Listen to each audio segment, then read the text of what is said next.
This is the Twilight Whispers Club. The sky dims, the wind stills, and somewhere between day and night, a story leans in to speak. These whispers aren't loud, but they stay with you. You've been invited. Lean in close and listen.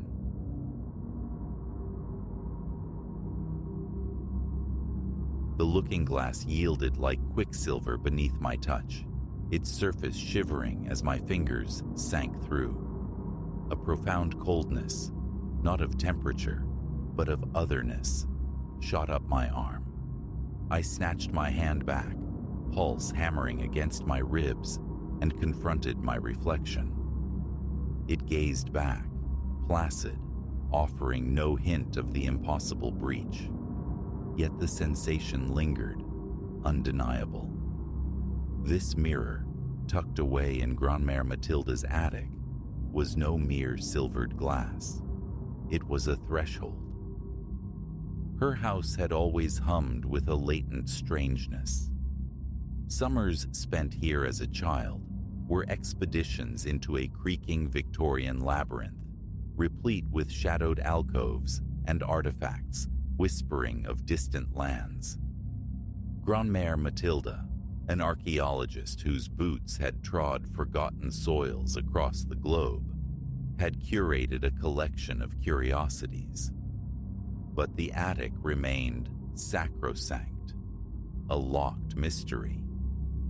"When you're ready, Alara," she'd murmur, deflecting my pleas.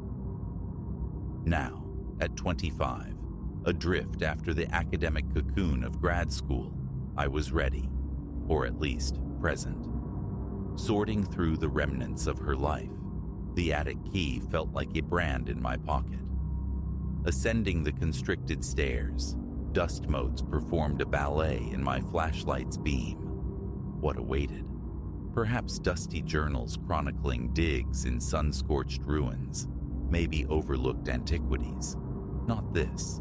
Not a chamber paneled in reflections. Mirrors leaned against steamer trunks, hung suspended from rafters, crowded the walls.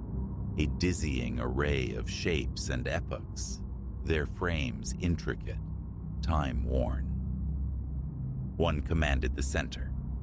Taller than I stood, framed in argent vines that seemed to writhe in the gloom, it possessed a numinous, internal luminescence. Drawn closer, my image within it wavered, aqueous and distorted. Compelled, I extended a hand, aiming for the glass, only to feel my fingers slip through the surface as if phasing through cool smoke. And now, this recoil, this heart-thudding disbelief, 1,000 explanations jostled for precedence, a waking dream, an elaborate illusion crafted by my eccentric grand-mère, or something far more profound, more unsettling. Resolution demanded action, a deep inhalation, a bracing of the soul, and I stepped forward.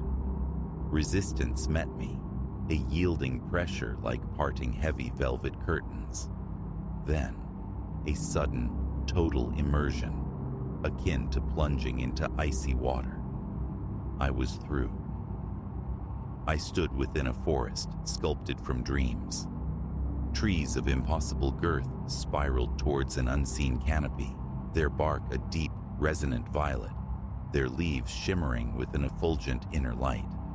Spores, like tiny drifting embers, pulsed softly in the thick, cloyingly sweet air. Behind me, starkly incongruous amidst the alien flora, hung the mirror gate. Gods, I breathed, turning slowly, absorbing the impossible panorama. Mathilde, what in all the worlds did you find? A rustling sound answered, emanating from the luminous undergrowth. Something approached, something substantial. Panic flared, a cold fist clenching in my gut, urging retreat towards the shimmering portal. But before I could scramble back, a figure emerged. It was bipedal, elegantly slender, yet distinctly non-human. Skin like polished mother of pearl caught the ambient light, and its eyes were swirling pools of nebulae. It observed me, its gaze an unnerving blend of detachment and intense curiosity. Greetings? My voice was a fragile tremor. I mean no harm. The being inclined its head. It responded not with spoken words, but with a cascade of melodic tones, resonant frequencies that coalesced directly into thoughts within my mind. Welcome, Aperture Crosser. Long cycles have passed since your kind last breached the membrane. My kind? Humans? The question tumbled out. Was my grandmother here, Matilda? The cosmic swirl in its eyes intensified. The Elder Weaver? Indeed. She walked this soil many revolutions past. She gleaned much and bequeathed much for contemplation. My thoughts fragmented. Grandmère Matilda. Here, in this phantasmal realm. How often? What secrets had she unearthed? I don't comprehend, I stammered. What is this place? How could she possibly? This is but one thread in the great tapestry, the being elucidated, its tonal language painting concepts. Your elder weaver chanced upon a thin place, a crossing, as your species sometimes does. Yet she returned, again and yet again, pursuing gnosis. My gaze snapped back to the mirror, understanding blooming like a slow dawn. The mirrors, in the attic, they're all crossings, aren't they? To different realities. A sound like crystalline wind chimes shimmered in the air. Affirmation. The veil between worlds frays in places. Your people have long sensed these junctures, weaving mythologies around them. Few, however, possess the sight, the will to step across. I envisioned the attic, suddenly not a storage space, but a nexus. How many worlds had Matilda navigated? What marvels, what terrors had she witnessed? Can you show me? The request was a fusion of raw fear and burgeoning exhilaration. Can you impart what my grandmother learned? The being regarded me, a long, silent scrutiny, its swirling eyes seeming to plumb the depths of my spirit. Then it extended a limb, elongated fingers, subtly webbed, yet undeniably a hand. Come, it sang thought. There is much to perceive. What followed shattered my conception of existence. We flowed through mirror after mirror, each crossing a plunge into a new impossibility. I witnessed a realm where gravity sheared sideways, necessitating cities built along colossal, vertical escarpments. Another where chronology spooled backwards, its inhabitants living lives in poignant reverse. I navigated oceans of sentient quicksilver, traversed forests of crystalline flora that sang symphonies on the wind, and crossed deserts where the sands were microscopic automata, tirelessly rebuilding the dunescape each night. Every realm hosted beings, some echoing familiar forms, others defying terrestrial categorization, yet all knew of humans, the scarce few who traversed the veil, and universally, they spoke of my grandmother with reverence, with awe. The Elder Weaver gifted us perspective, crackled a creature of sentient plasma, beside a lava flow in a volcanic world. She shared your sciences, your artistry. She learned the deep songs, trilled an entity of pure vibration, in a dimension woven from music, and left us echoes of her own melodies. Everywhere, evidence of exchange, Terran artifacts enshrined in alien repositories, human philosophical concepts woven into extraterrestrial discourse.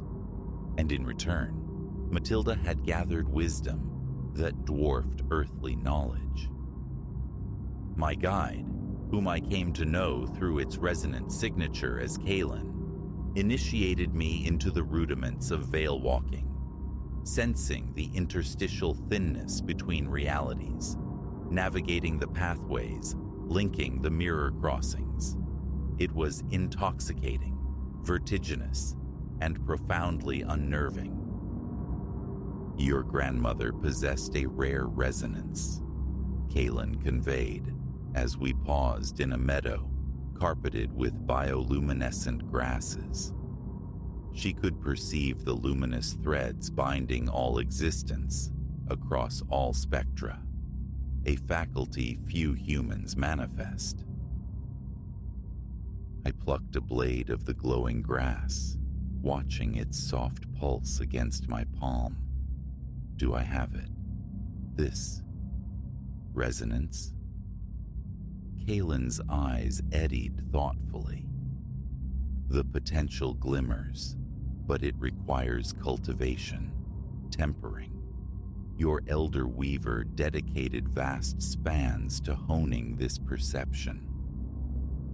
My former life, job prospects, friendships, carefully laid plans, seemed distant, rendered almost insignificant by the cosmic scale I now inhabited.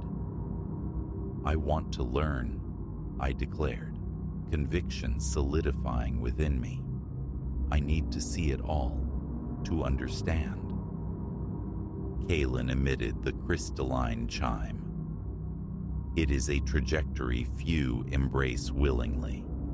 To walk between worlds is to be irrevocably altered. You will witness phenomena that dismantle your framework of reality. You will confront perils beyond your current imagining. I nodded, the familiar knot of fear tightening, yet inextricably bound with fierce excitement. I understand, but I have to. For Matilda, if nothing else. Very well, Kalen sang, thought. Let your true apprenticeship commence, neophyte. We journeyed through what felt like weeks, perhaps months. Time flowed erratically in the spaces between. Kalen unraveling the esoteric languages of the veil, the complex mathematics governing dimensional transit, the layered histories of the multiverse. I learned of a council of realms, an interdimensional coalition Matilda had been instrumental in founding. I encountered other veil walkers, discovering our kind was exceedingly rare, and always the stories of my grandmother, mediating peace between warring realities, introducing paradigm-shifting concepts, forever pushing the boundaries of the possible. She hadn't merely been an archaeologist.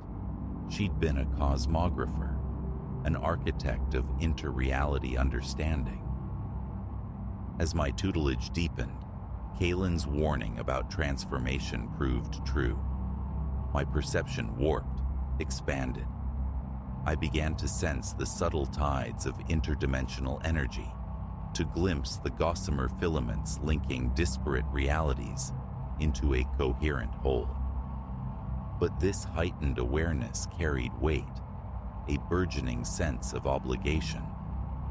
Matilda hadn't just visited these realms. She had become integral to their interconnected fabric. Now, it appeared, her mantle was descending upon me.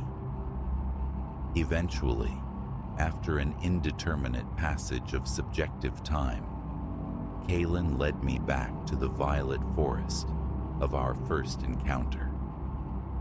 The mirror gate stood unchanged, a shimmering portal back to the mundane world I'd left behind.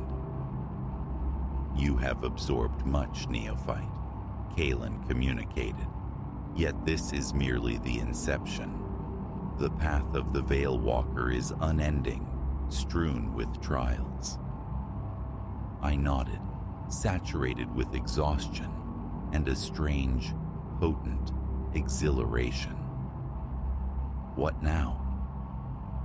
Now, the fulcrum point. You may return to your origin world, bearing the knowledge you have accrued.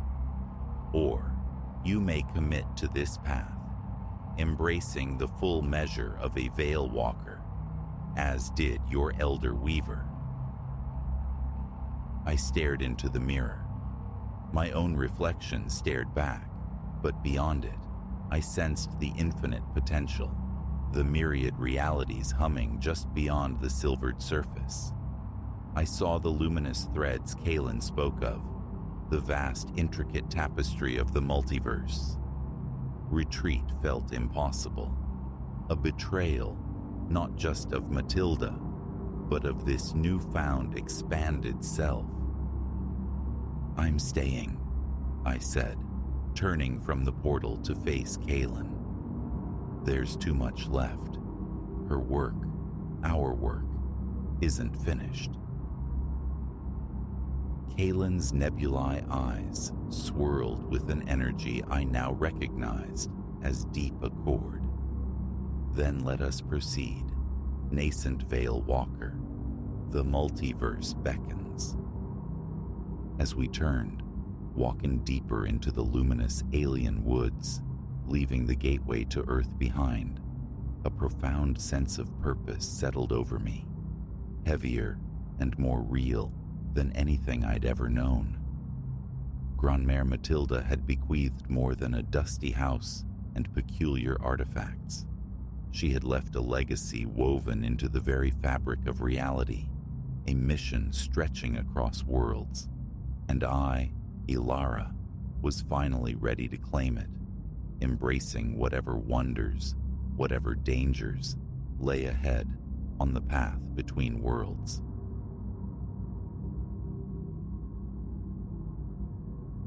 A pinprick of crimson, pulsing rhythmically from the bedroom's shadowed corner. That was the precise instant our idyllic retreat fractured into a waking nightmare.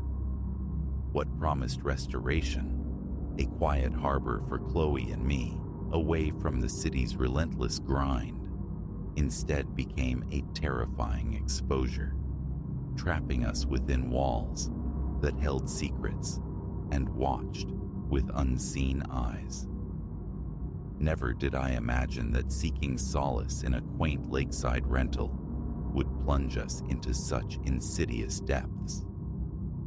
Life had compressed itself into a relentless cycle: sterile office glow, the blue light of screens, slumber, repeat. Chloe and I, adrift in this urban doldrum, yearned for an anchor, a space to rediscover the currents that first drew us together. The online listing shimmered like a mirage, a secluded lakeside cabin, wreathed in pines, promising solace. Photos showcased timbered walls, a hearth built for crackling fires, a deep porcelain tub inviting shared warmth, a veranda sighing towards still waters. Agnes, the proprietor, garnered effusive praise in pixelated testimonials. Resistance was futile, the booking a swift surrender to hope. The city's gray leash slackened with each mile devoured, tarmac yielding to winding country lanes, veiled in emerald. We reached the cottage as twilight painted the sky in bruised plum and gold, the structure gleaming white against the deepening woods, a scene plucked from a forgotten storybook. Agnes materialized on the threshold, slight, her smile radiating practiced warmth, eyes crinkling kindly.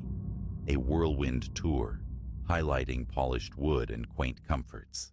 A bottle of local vintage pressed into my hand. "A little welcome," she offered, a conspiratorial glint in her eye.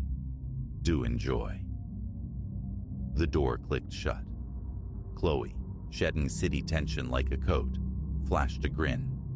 "Last one to the bedroom makes the bed." Laughter, light and unburdened, echoed mine as I gave chase. The upstairs room, bathed in the lake's reflected glow, held a vast, inviting bed. Chloe collapsed onto the duvet with a blissful sigh. "This," she breathed, pulling me down, "is everything." That first evening unfolded in tranquil rhythms, exploring the cabin's nooks, the hushed reverence of the surrounding woods, a shared meal prepared in the compact, gleaming kitchen, Agnes's wine uncorked on the porch as constellations pricked the velvet expanse above. Later, cocooned in the quiet intimacy before sleep, my gaze snagged on it.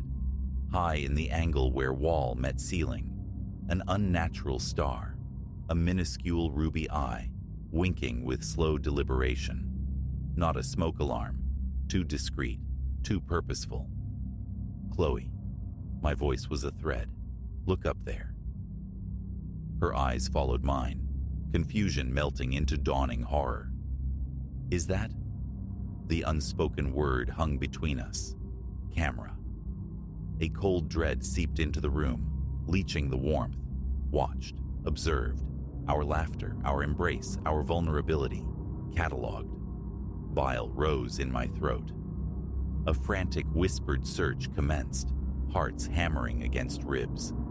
One device nestled amongst faux ivy in the living room, another disguised as a USB charger in the kitchen. The final, most sickening discovery.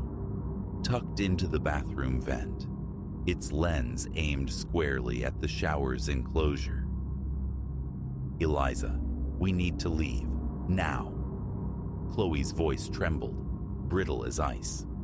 My hand was already on our luggage, instinct screaming flight. But a paralyzing thought arrested me. "Chloe," I whispered, the sound swallowed by the sudden vastness of the room. "They could be watching now. They'd know we know." The silence pulsed with menace. A voyeur capable of this. What else were they capable of? Miles from anywhere familiar, trapped in their curated stage. Prudence dictated immediate retreat, a desperate drive back to the known world. Yet, a furious indignation surged through me, the sheer audacity of the violation. No, I decided, the word sharp. We can't just run. They'll trap someone else. We need proof. Chloe's hesitation was palpable, but she gave a tight nod. "All right, fast. This place, it feels poisonous now." With trembling hands, we documented the electronic eyes, phone cameras capturing their insidious placement. I managed to dislodge the smallest lens from its hiding place, the tiny object feeling heavy and dangerous in my palm as I secreted it away. We were huddled in the kitchen, whispering frantic plans, when the sound ripped through the quiet. Tires biting into the gravel drive. Chloe's breath hitched. A glance through the window confirmed it. Agnes's familiar car gliding to a halt. "Quick," I hissed, shoving the dislodged camera deeper into my pocket. "Look busy. Normal." We scattered, Chloe grabbing a discarded guidebook, me feigning interest in the refrigerator's contents. The rap on the door was sharp, authoritative. It jolted us both. I smoothed my expression into a mask of placid welcome, pulling the door inward. "Agnes, hello. Everything all right?" She occupied the threshold, her smile unchanged, yet somehow curdled, predatory beneath the veneer of neighborly concern. "Perfectly fine, dear," she chirped, her voice too bright. Just a couple of details about the cottage slipped my mind. May I? Every nerve shrieked. No, but refusing entry felt more dangerous. I stepped back. Her gaze swept the room, a swift calculating inventory. I saw it fix for a fraction of a second on the empty space where the kitchen camera had been. A micro-expression. Annoyance. Tightening her features before the smile snapped back. "So," she began, the pleasantry landing like a stone, settling in nicely. Chloe miraculously found her voice. "Oh yes, it's wonderful. So quiet." Agnes radiated satisfaction. "Excellent. One does worry, you know. So remote out here. Guest safety is paramount. Which is why," she added, her tone dripping false sincerity, "I had the little security system put in, just for peace of mind, yours and mine." The audacity of the fabrication stole my breath. Chloe recovered first. "A security system? We didn't see anything." Agnes chuckled, a dry, unpleasant sound. "Well, that's rather the idea, isn't it? Discreet, effective, but rest assured." Her eyes locked onto mine. "You're quite safe here. I guarantee it." The message resonated, cold and clear. "I know you know, and I'm watching." A chilling ballet of unspoken threats. "That's very thorough of you, Agnes," I managed, my voice tight. "But we were just heading to bed. It's been a long day." A flicker in her eyes, sharp and assessing. "Of course," she purred. "Sweet dreams." The latch clicked shut, plunging us back into suffocating silence. Our eyes met, mirroring the same raw terror. "Now, Eliza, we go now," Chloe whispered, already snatching our hastily stuffed bags. We bypassed the front door, melting instead through the back entrance into the ink-black woods. The unfamiliar terrain snagged at our clothes, branches clawing like skeletal fingers. Reaching the car felt like breaching enemy lines. Keys fumbled, engine catching with a roar that seemed deafening in the stillness. As the headlamps flared to life, they speared a figure standing sentinel at the forest's edge. Agnes. Her hand lifted in a slow, deliberate wave that fixed, unnerving smile plastered on her face. I slammed the accelerator. Gravel spat from beneath the tires as we fishtailed onto the lane. Glancing in the rearview mirror, I saw her silhouette diminish, unmoving, simply observing our flight, an unnerving tableau of quiet possession. We didn't speak, didn't stop, until the familiar, impersonal glow of city lights embraced us hours later. The police station felt sterile, official. We presented our evidence, the pilfered camera, the phone images, our fractured narrative. They listened, documented, but a current of disbelief ran beneath their professional courtesy.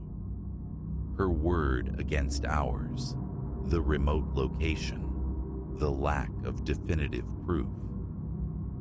Weeks bled into months. Her listing remained active online, a constellation of oblivious 5-star ratings glittering around it. How many others, we wondered, had unknowingly performed for her hidden audience? The ordeal forged a new, fragile resilience between Chloe and me, channeling fear into advocacy for digital privacy, for accountability in the unregulated corners of the sharing economy. Yet, The violation left its scar. We navigate the world now with a different awareness, attuned to the potential for unseen watchers. And sometimes, in the quiet dark of our own bedroom, my eyes drift upwards, instinctively searching the shadows for the phantom gleam of a tiny, malevolent crimson eye.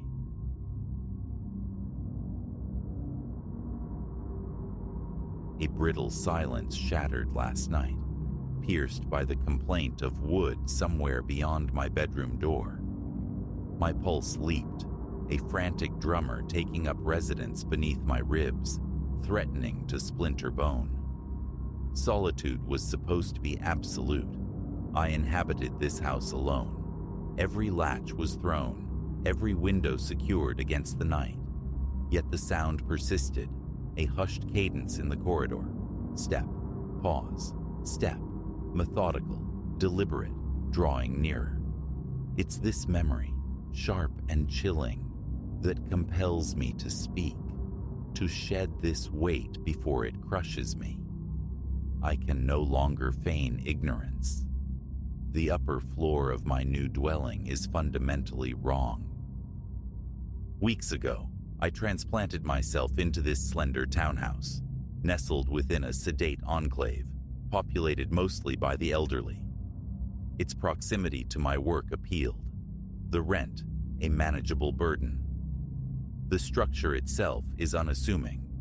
A constricted living space flowing into a compact kitchen, stairs ascending sharply to a pair of bedrooms above. Ideal, I thought, for a life unburdened by excessive possessions. The spare room would serve as a nascent office, perhaps mere storage. The simple joy of claiming a space as my own felt palpable then. The initial days unfolded without incident. Cardboard boxes yielded their contents. Furniture found its tentative placement. Pictures punctuated the blankness of the walls. Daylight hours offered no hint of peculiarity. The upstairs corridor is brief, a mere 10 feet or so spanning the distance from the stairs' summit to my primary bedroom's threshold. To the left, a bathroom. Opposite, the secondary bedroom. Utterly conventional. I paced it out then, marking the journey. 5 steps. Give or take the initial landing from the final riser. Cozy, I recall thinking. A sanctuary. Perhaps a week after settling in, the nocturnal anomalies began. Venturing towards the bathroom in the enveloping darkness, I registered a subtle elongation, a journey requiring more steps than memory dictated. Fatigue, I reasoned, blurring perception. The following night, the sensation recurred, accompanied by a prickling awareness across the nape of my neck, as if the very air had thickened, humming with a low, inaudible frequency, vibrating up through the floorboards. Retreating to my room, the click of the lock felt less like security, more like surrender. I dismissed it as overwrought imagination, a phantom limb of unease, but the feeling persisted, deepening its roots. Around the 8th or 9th night, doubt yielded to a need for proof. I waited until the house was submerged in late evening shadow, near 11. Extinguishing every upstairs light, I positioned myself at the head of the stairs, counting aloud into the void. 1, 2, 3, 4, 5. My hand reached forward, anticipating the familiar cool brass of the doorknob. Empty air met my grasp. My breath hitched, quickening despite my efforts at control. 2 hesitant steps further, and only then did my searching fingers brush against the knob. I pushed through, securing the door behind me. Earlier, bathed in sunlight, it had been 5 paces. Now, shrouded in darkness, it was 7. In that instant, the flimsy edifice of self-deception crumbled. This was real. A new ritual began: morning inspections. In the clarity of daylight, I'd pace the corridor, always 5 steps, unwavering consistency. The bathroom door, the spare room's entrance, my own, all steadfast in their ordained positions. But with the descent of the sun, some unseen mechanism engaged. The corridor distended. Nightly, it would unspool itself, sometimes to 7 steps, sometimes 8. Never more than 8, yet this shifting geometry was profoundly unnerving. The doors, too, seemed subject to this nocturnal fluidity. Some evenings, the bathroom door loomed closer to the stairs. On others, it receded. I attempted countermeasures. Illumination, I reasoned, might banish the shadows and their attendant distortions. One Friday, returning late, I flooded the upstairs with artificial light. The overhead fixture in the hall, lamps in both bedrooms. Under the stark glare, everything appeared rigidly normal. 5 steps to my door. A small, nervous laugh escaped me. I'd been spooking myself. Switching off the lights in the spare room and hall, I stepped out to verify. The instant darkness reclaimed the space. The oppressive density returned. Blindly, I sensed the corridor expanding, inhaling the space before me. My mouth turned arid, a knot tightening in my gut. Reaching for the wall, my fingertips grazed the familiar flocked wallpaper. Yet its texture felt subtly altered, imbued with an unnatural warmth. I snatched my hand back. Walking forward, counting, 6 steps this time. I scrambled into my room, the lock tumbling home with frantic finality. For several nights following, avoidance became my strategy. I confined myself to my bedroom after twilight, emerging only out of absolute necessity. Trips to the bathroom required a preparatory blaze of lights across the entire upper floor. This usually held the distance to the standard 5 paces, but the moment the switches clicked off, I could feel the corridor recalibrate itself in the ensuing darkness. Stress, I told myself, an overactive mind playing tricks. This rationale evaporated entirely 3 nights ago, the first time I heard the footsteps. I was midway along the darkened passage, whispering the count, when a floorboard groaned behind me. My heart slammed against my ribs. I whirled, activating my phone's flashlight, its beam cutting through the black. Nothing. Just the inert closed door of the spare room, the stairwell receding behind it. Then, another creak, closer. I spun again, sweeping the light frantically. Still emptiness, but the air felt electric, charged. Gooseflesh prickled my arms. My own ragged breathing filled my ears. My hand closed around my doorknob, yanking the door open. I slammed it shut, leaning heavily against the wood, breath coming in shallow gasps. A crushing weight settled on my chest. I remember sinking to the floor, eyes fixed on the gap beneath the door, utterly convinced something waited on the other side. Sleep offered little refuge that night. Each time my eyes drifted shut, the faint creaking echoed from the hall. Soft, furtive steps pacing endlessly. Earplugs muffled the world. A blanket pulled over my head became a flimsy shield. Oblivion claimed me only in brief, troubled snatches. Morning light restored normalcy. The corridor, examined in the safety of day, was benign. Distances were correct, the floorboards silent beyond the occasional mundane groan. Anxiety and exhaustion, I insisted to myself, were the culprits.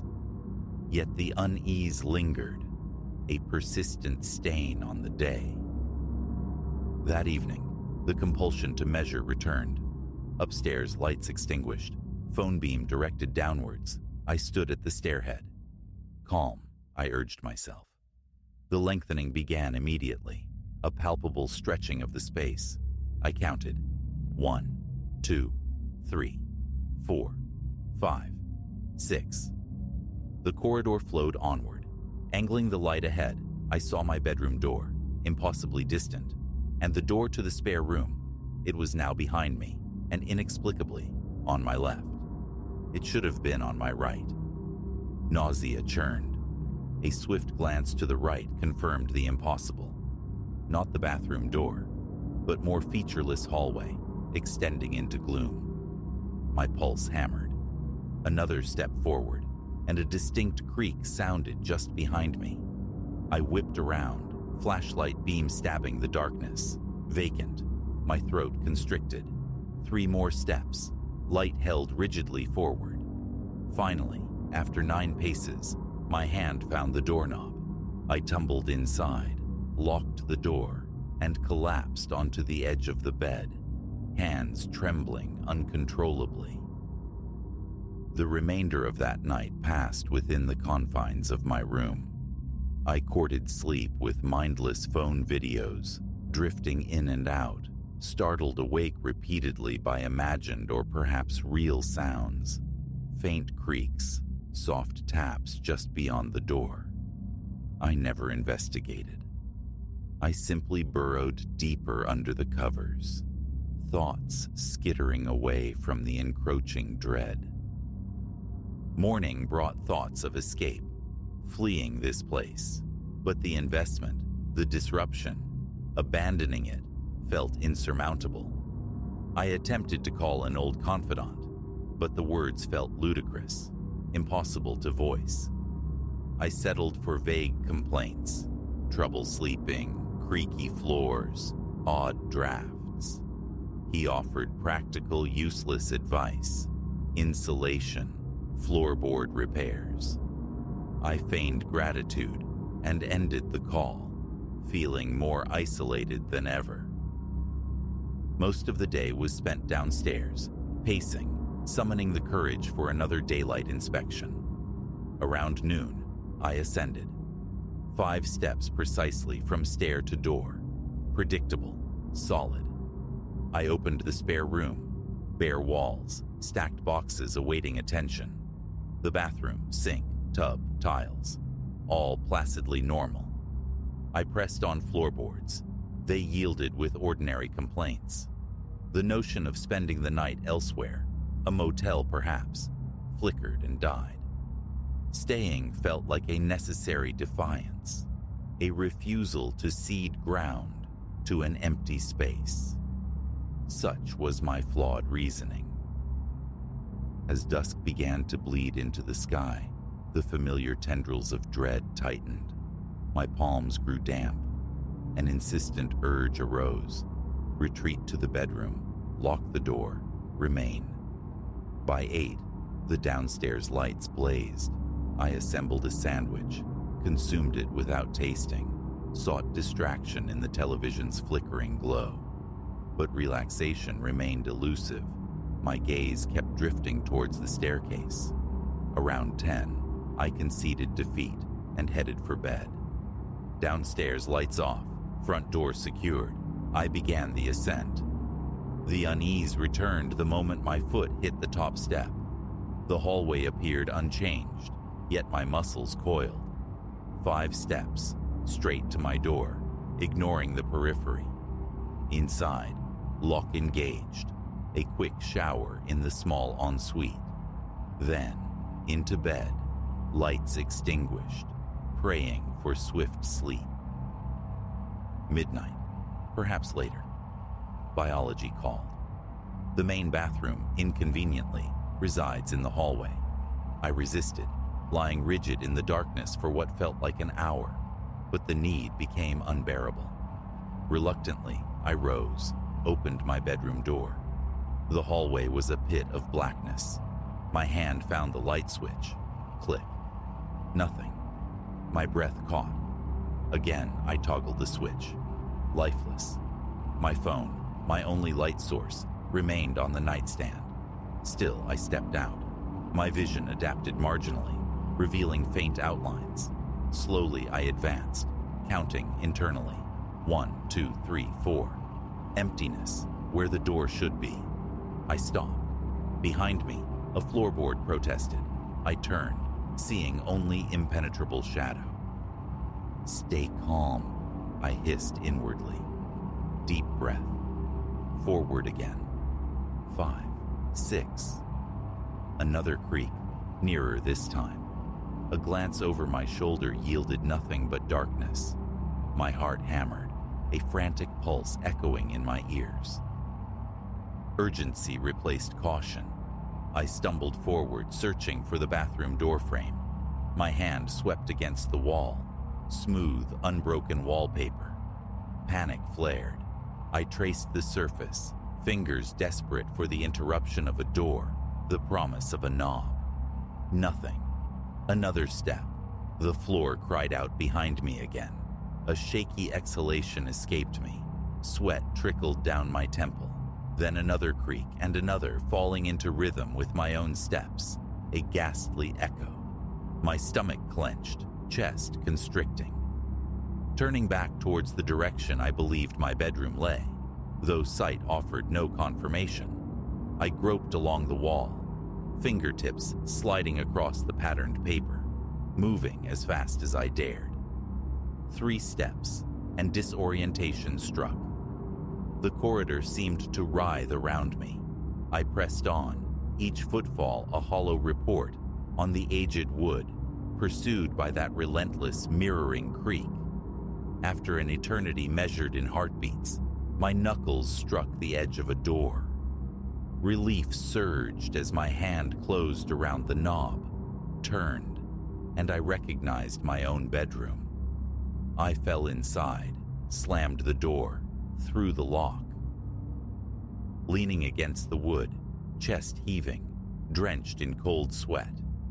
My throat felt raw, hands shaking violently. I forced measured breaths until the tremors subsided enough to move. The bedroom light switch worked. I sank onto the bed, heart still pounding a frantic rhythm. A decision crystallized. No more nocturnal excursions. The shifting corridor, the pursuing steps, they were unbearable. I accept it now. The hallway transforms after dark. Why, how, remains opaque. But it's worsening, I feel it. This is my present reality. Past midnight, perched on my bed, gaze fixed on the door.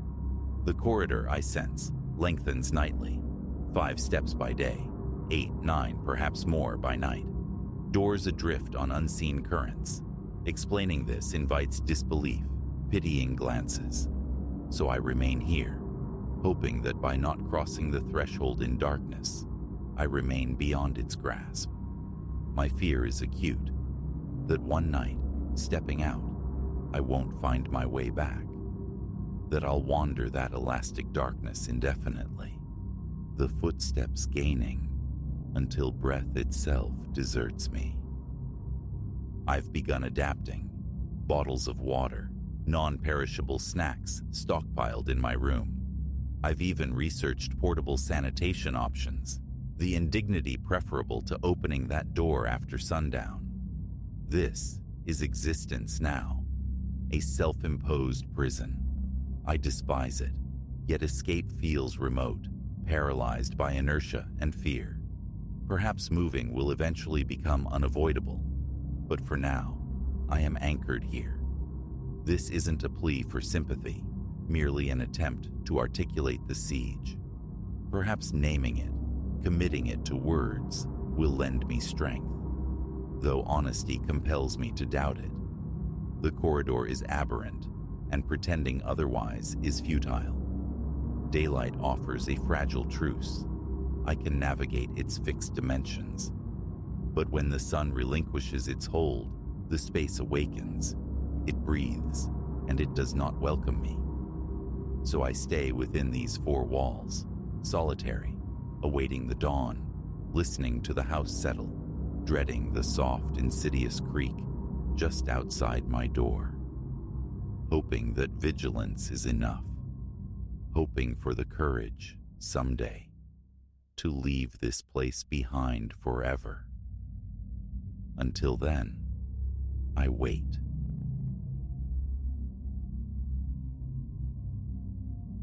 Moonlight bled the woods white, yet the wolves' eyes burned cobalt, a luminescence defying nature's known spectrum. Their chorus wasn't merely sound, it was a vibration scoring the night, ancient and terrifyingly new.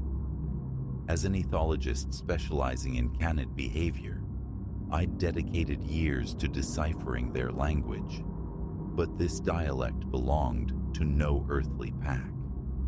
My pursuit of understanding, little did I fathom, was an unwitting step into a chasm far deeper than any wilderness I'd charted.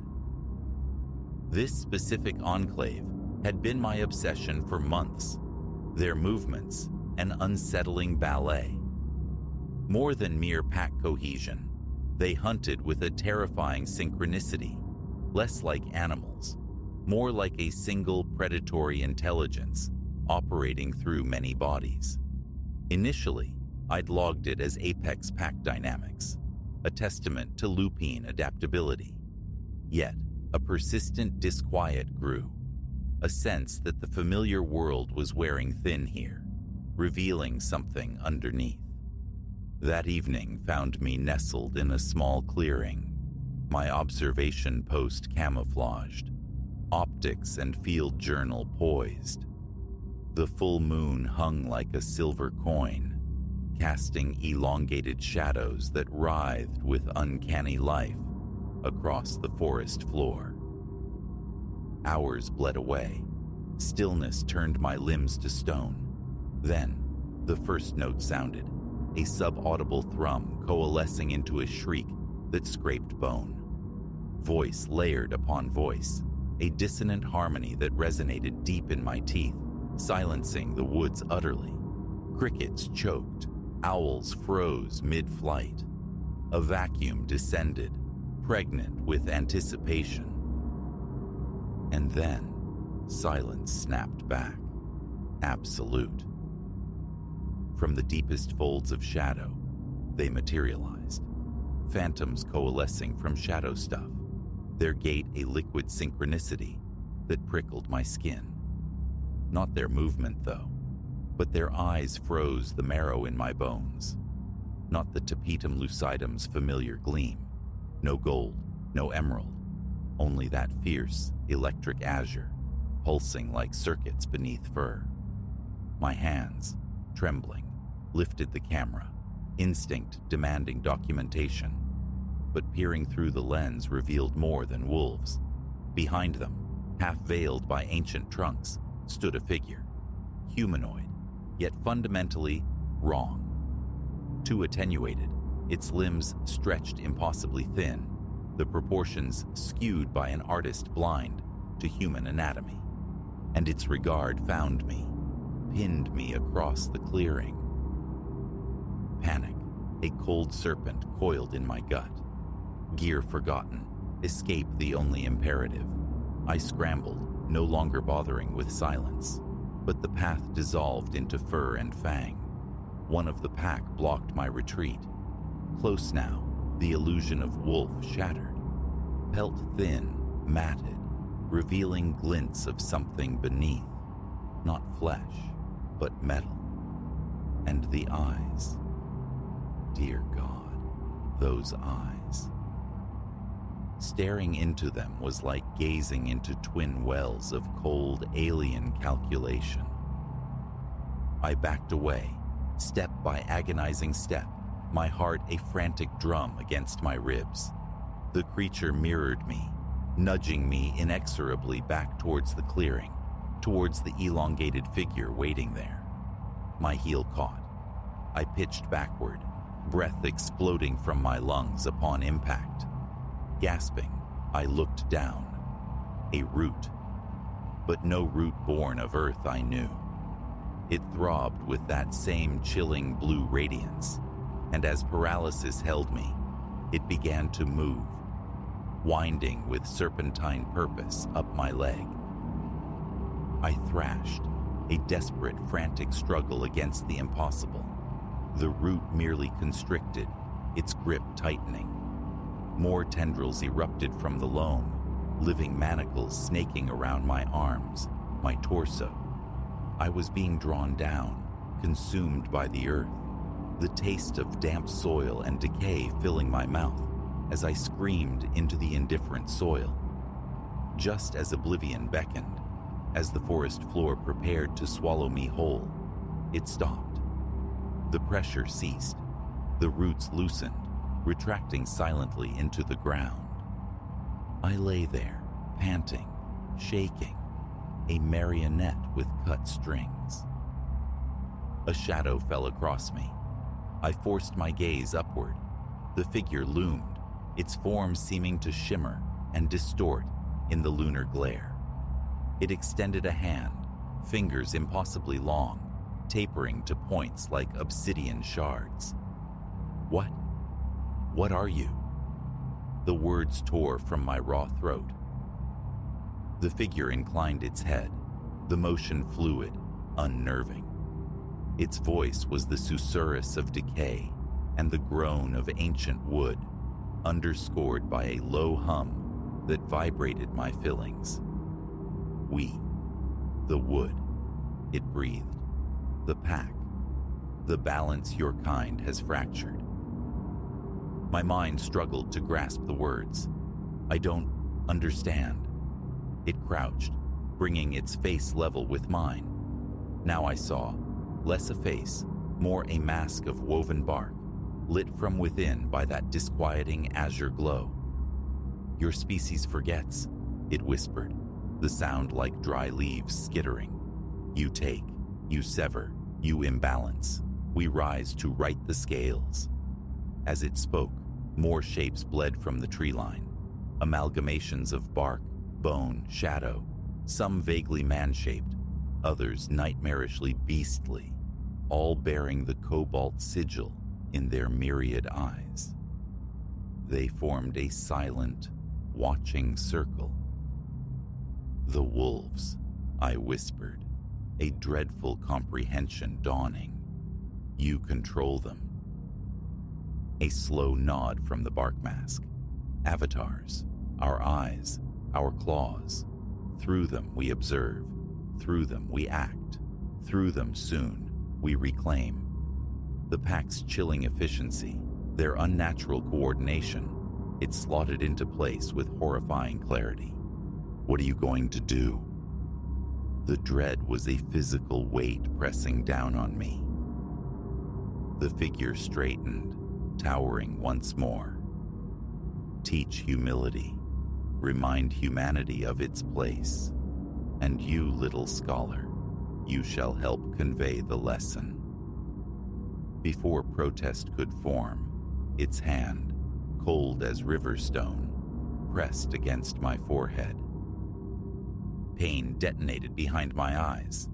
An alien consciousness, vast and green and ancient, clawed its way into my thoughts. Visions flooded me.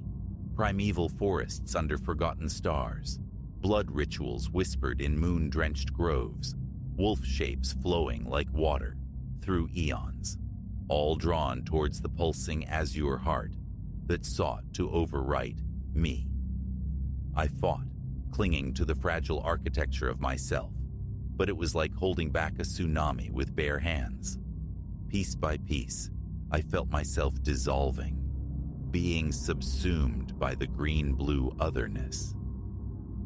Just as the last vestiges of my identity frayed, as surrender beckoned, a new sound rent the night. The percussive thwump of rotor blades. A harsh beam of light sliced through the canopy, sweeping the clearing.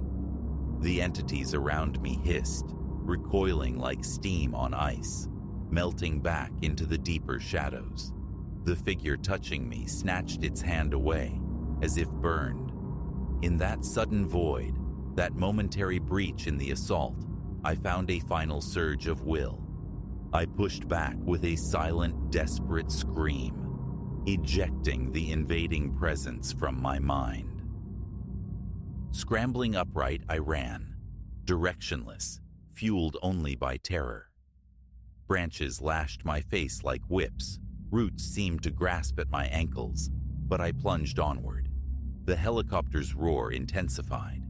Suddenly, trees gave way to a small, moon-washed meadow.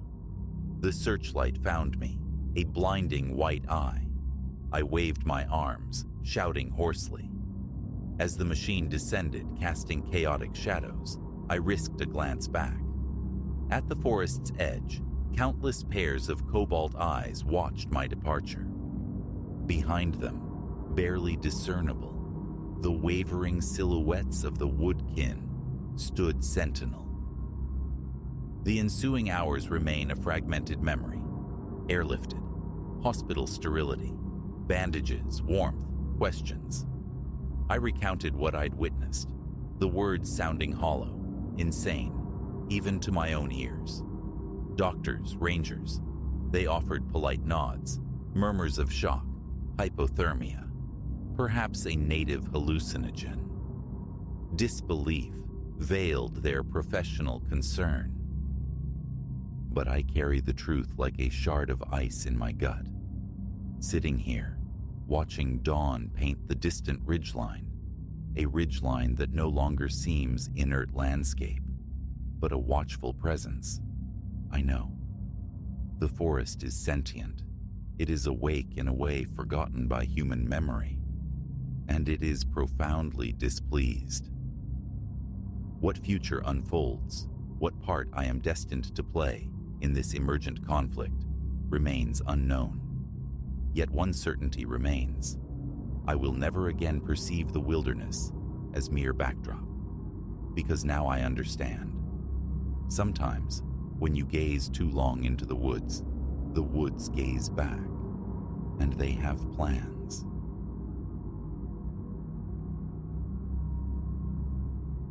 Etched deep within the aged bark, sigils unknown to any map or history thrummed, alive with an energy not native to sunlit paths, drawing my steps further into the tangled depths of the woods.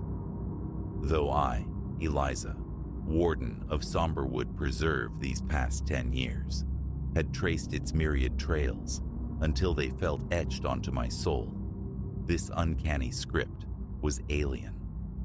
A discovery I sensed with a prickle of unease, poised to unravel my familiar world, revealing the ancient rites and veiled terrors coiled at the wilderness's core.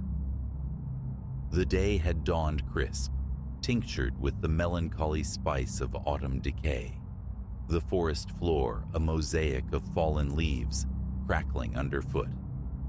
Routine patrol, the comforting rhythm of bootfall, the vibrant tapestry of ochre and crimson, the profound hush settling over the woods, anticipating winter's embrace. These were the familiar comforts I sought. Hours dissolved into the quiet immensity of the preserve before the anomaly arrested my gaze. A solitary sentinel pine, just shy of the path, its trunk scored with markings. Vandalism, my first thought, a familiar irritation. Yet, closer inspection banished that notion. These were no crude defacements. The sigils possessed an unnerving precision, a complex interwoven geometry hinting at forgotten epochs, echoing runic traditions, yet wholly unique. And stranger still, a faint luminescence breathed from within the grooves, a languid rhythmic pulse, like the slumbering heart of the wood itself. My fingers, trembling almost imperceptibly, reached towards the carving. The instant flesh met bark. A current, sharp and electric, surged through my arm, staggering me backward. The familiar forest warped, colors flared with impossible intensity, sounds sharpened to an almost painful clarity. For a fleeting, disorienting moment, whispers seemed to coil on the breeze, murmuring in cadences both archaic and unintelligible. Shaking my head, attempting to dispel the strange vertigo, I fumbled for my service camera. Document the anomaly. Report it. But the device rebelled. Its view screen dissolved into static, refusing to resolve the glowing symbols, as if the sigils themselves repelled capture, defied witness. I noted the coordinates meticulously, resolving to alert the regional archaeologist. Yet, as I pivoted to resume my designated route, another marked tree snagged my attention, then another further on. A deliberate trail, veering away from sanctioned paths, beckoning towards the forest's untamed heart. Every drilled instinct screamed caution, urged retreat, demanded a call for backup, but a deeper, more primal curiosity had taken root. Where did this cryptic path lead? What intelligence lay behind its creation? Compelled, I followed. The woods shifted around me as I progressed. Trees pressed closer, their boughs knitting into a dense canopy that swallowed the sky. The air grew heavy, freighted with a cloying mineral tang, and ceaselessly, the whispers persisted, swelling from murmurs to insistent voices with every step deeper into the unknown. Time lost its mooring before I broke through the dense undergrowth into a clearing. The sight halted me, breath seized tight in my chest. A ring of colossal standing stones, each easily 10 feet tall, dominated the space. Their surfaces writhed with the same sigils seen on the trees. But here they blazed, their light pulsing in a unified hypnotic rhythm. Within the circle, the earth lay bare, stripped of all vegetation, revealing dark, almost unnervingly fertile soil. Yet the true horror resided at the circle's epicenter, a blockish stone altar, its surface stained with viscous patterns I prayed were not sanguine. Strewn about it lay a disquieting collection: bleached bones, iridescent feathers, oddly faceted crystals, and other unidentifiable relics pulled from some fever dream. Rooted at the clearing's edge, my mind struggled to reconcile the scene with reality. Such things belonged to folklore, to nightmare, not to the regulated tranquility of my preserve. As disbelief warred with the undeniable evidence before me, a brittle snap fractured the stillness behind me. I spun, heart leaping, confronted by eyes ancient as the surrounding trees set in a deeply lined face. He materialized from the gloom as if woven from shadow and leaf mold.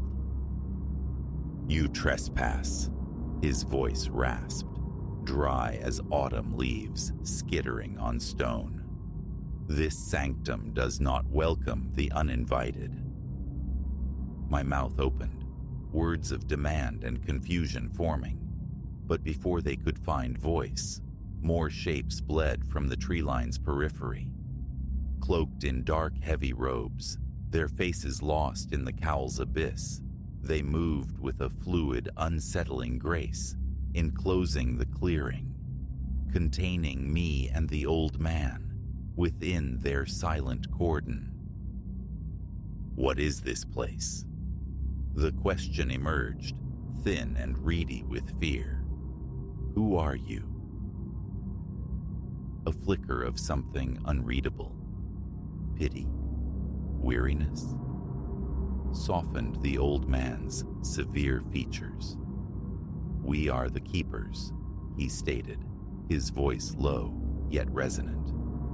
"Custodians of the elder ways, of the deep magic that yet slumbers in the marrow of such places." Magic. The word felt absurd on my tongue. That's not possible.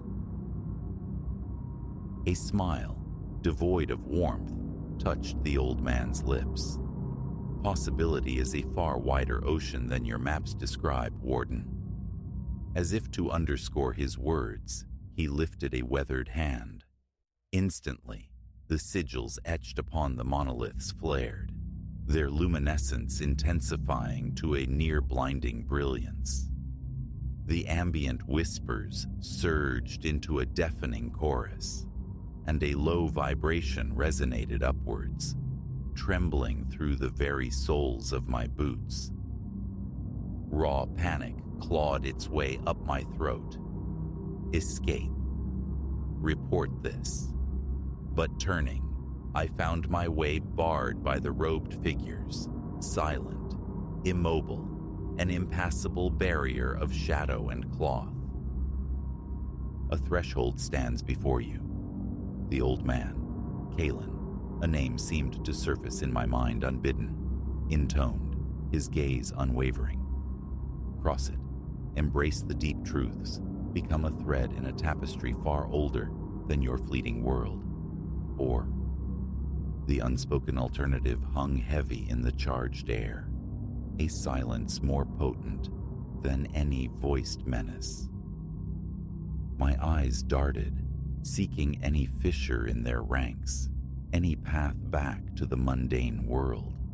Trapped, utterly, impossibly trapped. Why me? I stalled, mind racing futilely. Why reveal this? You were guided, spoke one of the robed figures, its voice a strange, resonant blend of tones, neither male nor female. The wood itself perceived your path converging with ours. It senses a resonance within you. I shook my head, a desperate denial. This is madness. I'm a ranger, just a ranger. You've made a mistake. Kalen stepped nearer, his ancient eyes probing mine. There are no errors in the weave of fate, only patterns misunderstood. Your presence here is purpose, not chance. The query is simple. Will you answer the call? As he spoke, the clearing's energy spiraled towards an apex. The sigils pulsed violently, the whispers roared, and the air thickened, pressing in with tangible weight. It felt as though the forest itself held its breath, awaiting my decision. I scanned the circle, the impassive robes, the blazing stones, Kalen's expectant stare. Terror warred with a nascent, terrifying thrill. Part of me yearned for the simple solidity of my previous life. Yet another, unfamiliar part, felt a powerful magnetic pull towards the enigma, towards the impossible power shimmering around me. If I agree, I ventured, my voice surprisingly steady. What follows? A genuine smile finally illuminated Kalen's face. Then the true pilgrimage commences. You shall apprehend realities beyond your imagining, witness wonders that dwarf mortal dreams. But heed this, the path is arduous, trials await, sacrifices will be demanded. I drew a deep, shuddering breath. Run, fight, report, futile fantasies. Who would possibly credit such a tale? Acceptance, however, meant plunging into an abyss of the unknown, severing ties with all I had ever been. Terrifying, yes, but also strangely liberating. In that impossible place, surrounded by living magic, the choice solidified. I will, I declared, the words tasting strange, yet final. I wish to learn. Kalen inclined his head, a grave solemnity settling over him. So be it. Let the initiation unfold. What transpired next resists easy description. The keepers began a low, guttural chant, their voices intertwining with the omnipresent whispers. Light erupted from the stones, bathing the clearing in an incandescent flood. Energy, raw and overwhelming, surged through me. Agony and ecstasy fused, a shattering and reforging compressed into an eternal instant. I collapsed, gasping, onto the bare earth. When awareness returned, the world seemed remade, edges sharper, colors deeper, the thrumming vitality of every leaf, every stone, now palpable. And the whispers, they were no longer noise, but language I now comprehended. Kalen extended a hand, helping me rise. Pride gleamed in his ancient eyes. "Welcome, initiate," he said softly. "Your existence begins anew." As the robed keepers gathered closer, their silent acceptance a palpable presence, I cast a final glance towards the path I had followed. My former identity, Eliza the park ranger, felt like a shed skin, a distant echo. The challenges ahead remained veiled, the secrets profound, the potential powers unimaginable. Yet, one certainty resonated. Nothing would ever be the same. The forest had laid claim to me, and I had consented. Whatever awaited, I would meet it. Turning our backs on the world I had known, we moved deeper into the heart of Somberwood, into the embrace of the ancient ways. How many other hidden sanctuaries lay scattered across the wild places, I wondered, awaiting discovery? How many other souls might stumble upon such thresholds, their lives irrevocably altered? The forest, it was now clear, held secrets far deeper than shadowed trails and changing seasons.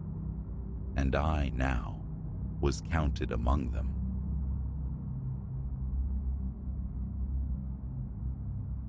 The intercom's shriek sliced through the post-midnight hush. Curled on the sofa, Silas had been adrift in the television's spectral glow, hunting through static-laced channels for some balm to frayed nerves, some lullaby of flickering light. Shadows pooled in the corners of the apartment. Only a solitary lamp near the armchair bled a weak circle of warmth onto the floorboards. A phantom coolness seemed to ghost across his skin, though perhaps it was merely the late hour weaving tricks. Usually the building surrendered to slumber by now. Outside, the street lay submerged in darkness, a vacant ribbon under the indifferent sky. He peeled himself from the couch, drawn toward the intercom panel embedded in the wall beside the kitchen's threshold. The speaker grill exhaled a dry crackle. Pressing the talk button felt strangely significant. Hello? A long drag of static, a pause pregnant with silence. Then a man's voice, toneless as dust. "Let me in." Unfamiliar. Silas narrowed his eyes, angling his head toward the narrow window that offered a slice of the street view. Through it, he could make out the building's entrance, the external intercom box bathed in the sickly yellow wash of a single street lamp, and the distant neon hum of some forgotten sign. Nothing moved. The recessed doorway stood empty, the pavement untenanted. The voice, calm, almost quiet, had issued from nowhere, from nobody visible. Leaning closer, his breath fogging the plastic panel, he repeated, "Who is it?" Static hissed back, an empty serpent's breath.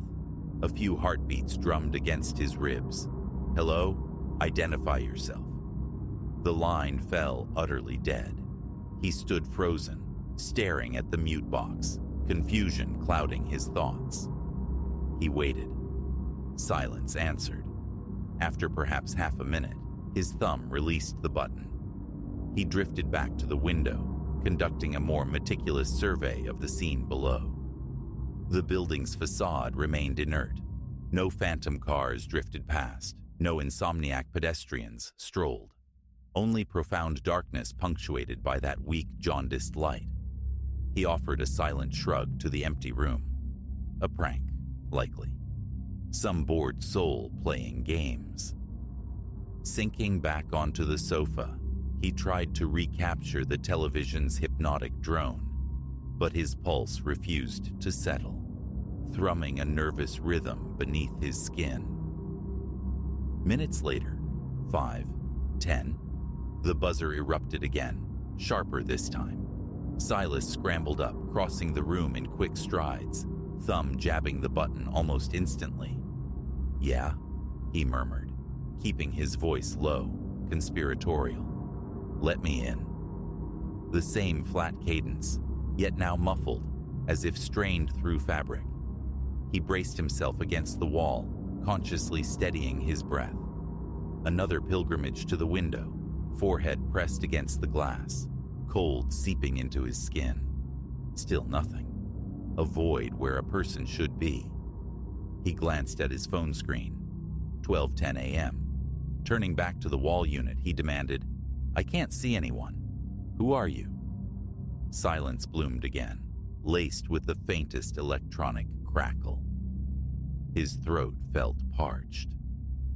Retreating to the kitchen sink, he located a glass and filled it, gulping down cool water.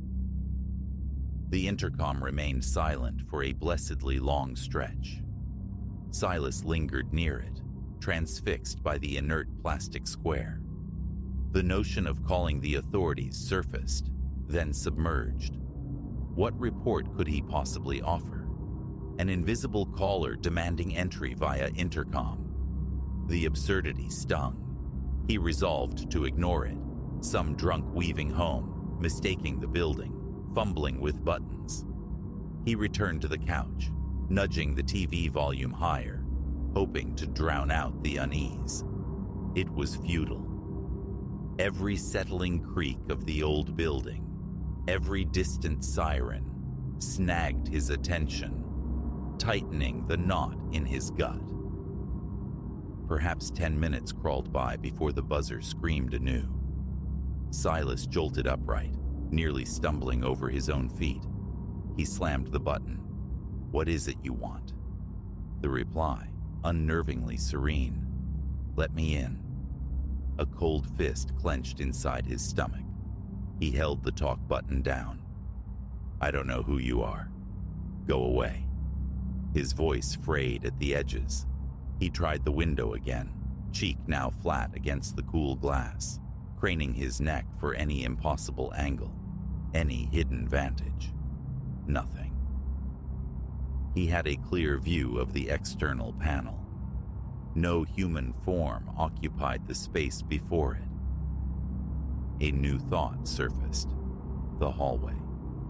He slid the deadbolt, cracked the apartment door open a few inches, and peered into the dimly lit corridor. Familiar territory, unsettlingly normal. The elevator doors remained closed, silent. The patterned carpet stretched undisturbed. He listened intently. No furtive footsteps, no muffled breathing. Satisfied, yet paradoxically more anxious, he shut the door, re-engaged the locks, and then, acting on pure instinct, wedged a dining chair beneath the knob. It felt foolish, theatrical, yet marginally safer. One last check at the window confirmed the street's unwavering emptiness. The silence stretched again. Silas migrated to the armchair beside the window, transforming into a sentinel, his gaze fixed on the desolate scene below. Wind stirred stray litter on the pavement, ephemeral ghosts dancing in the lamplight. No cars passed. No neighbors returned late. No smokers lingered near the entrance. Just stillness. Then, inevitably, the intercom buzzed. It must have been nearing 12:30 a.m. A frantic pulse hammered in his throat. He approached the panel, pressed the button, but offered no words. The voice, unchanged, unhurried, repeated its mantra. "Let me in." Silas finally spoke, his voice tight. "I am not letting anyone in. I cannot see you out there. Stop this." He released the button, listening. Only static answered. His palms felt slick. He wiped them absently on his sweatpants. Could he disable the infernal thing? He examined the panel, searching for a switch, a plug. Nothing obvious. He fetched a small screwdriver from a kitchen drawer, attempting to loosen the screws securing the faceplate. They were worn, stripped, refusing purchase. It was hardwired, no simple cord to yank. Frustration mounting, he struck the panel sharply with his open palm. It remained stubbornly active. He tried the building superintendent's number on his mobile. It rang, cycling endlessly into voicemail. Calling a friend felt pointless. What could they do? What could he even articulate that wouldn't sound like encroaching madness? He stood stranded in his own living room, breathing shallowly through his mouth, struggling for equilibrium. The intercom buzzed again. He spun towards it, shouting, "Leave me alone. I'm calling the police." He strained to hear any reaction, any deviation. The voice simply reiterated, "Let me in." His heart felt like it was trying to batter its way out of his chest. Window check. Still vacant. He mashed the talk button. "How are you using the intercom if you're not standing in front of it?" No reply. He tried again, desperation creeping in. "Where are you?" Silence. Profound, mocking silence. A new plan formed. Investigate the source directly. He grabbed his keys and a compact flashlight from a cluttered drawer. Removing the chair barricade, he slipped back into the hallway. The corridor lighting cast its usual jaundiced glow. He walked to the elevator, summoned it. The car arrived with unnerving speed. The descent was quiet, punctuated only by the low mechanical thrum. Reaching the lobby, he found it bathed in its standard overhead fluorescence. Everything appeared mundane. The bank of mailboxes, the worn welcome mat, the heavy glass doors leading out to the street. He approached the entrance, peering through the glass. The external intercom panel was right there, unassuming metal. He studied it closely. Pushing the door open slightly, propping it with his foot, he stepped onto the threshold. The sidewalk stretched empty in both directions. The street remained a silent asphalt river. He stood there for a full minute, maybe longer, scanning the shadows, listening for the faintest scuff of a shoe, holding his breath. Only the distant drone of unseen traffic reached him. Stepping back inside, he let the heavy door sigh shut. The external panel looked untouched, ordinary. He pressed its button experimentally. A faint crackle echoed from the speaker inside the lobby, functioning normally. As he turned toward the elevator, his pocket vibrated. He retrieved his mobile phone. No signal bars. Strange. Service was usually weak here, but never entirely absent. He tried the building's wall-mounted landline phone. Dead. No dial tone, just inert plastic against his ear. He stared at it, baffled. The lobby lights responded correctly to their switches. Only the communication lines seemed severed. He stepped back into the elevator, pressing the button for his floor. The doors slid closed with a soft finality. During the ascent, a flicker of doubt assailed him. Technical glitch? Some bizarre cross-wiring? A repeating audio fragment triggered by faulty circuitry? He clung to that explanation, seeking refuge in the rational. but the memory of the voice responding directly to his initial hello undermined it. That wasn't a recording's behavior. Emerging onto his floor, he registered a faint, high-pitched buzzing in the hallway air, an almost subliminal electrical hum. He walked cautiously toward his apartment, his gaze sweeping over the closed doors of his neighbors. Silence reigned. He let himself back inside, immediately securing the locks and repositioning the chair. He tried his mobile again, wandering the apartment, holding it aloft near the windows, searching vainly for a signal. Nothing. The intercom rang. The sound made him flinch violently. He approached the panel with dread, thumb hovering over the button. Before he could speak, the voice preempted him. "Let me in." He fought to control his breathing. Pressing the button, he enunciated slowly, carefully. "Unless you identify yourself, I will not open this door. I cannot see you." He waited. Silence. Then the familiar static hiss. He released the button.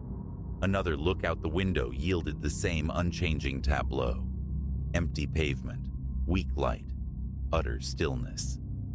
A dull ache began to throb behind his temples. Sweat beaded on his forehead, his t-shirt clinging damply to his back. He wiped his face on his sleeve, his mouth cottony dry despite the water he'd drunk. The apartment's quiet felt oppressive now, amplifying every tiny sound. The whisper of his own breath, the floorboards settling, the refrigerator's low thrum. He switched the TV back on, desperate for distracting noise, flicking through channels with jerky movements. Nothing held his attention. He killed the screen again. He found himself standing beside the intercom, simply waiting.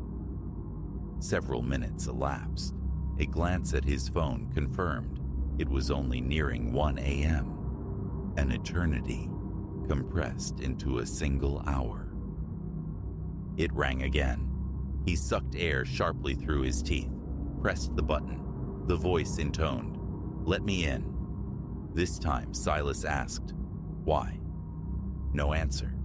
He pressed again. "I'm not opening the door. Leave." The speaker emitted a sharp pop, then fell silent.